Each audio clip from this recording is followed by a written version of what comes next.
Mına kara koylar görüp ataslar. Rekord koyup atat. İyi kettik aka. Koy turasını da ayta kettik. Koy. Hobes деген Qo'chqorning прямой qizi. Yeni жағынан болса Сибанский линия, Няс деген дозустан алған бұл енесін. Өсті туылған, өсті чоң, жашы 2,5 жаш. Жақында 4-3 болшы, 6 сайып салып 4-3-ке қатысатын болшы. Бірақ ошондо да чоң маткалар арасында чемпион болды. Қанша шықты айтып қойыңызшы? Весі 150 килограмм шықты, роз болса 99 шықты. 150 килограмм.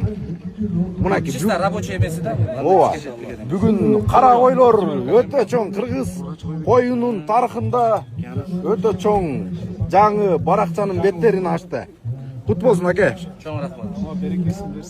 Бир уна. Бир уна, автоунаа. Мынаке, машалла. Бүгүнкү өзүңүздөр көргөндөй 3 автоунаа мынаке талас облусунун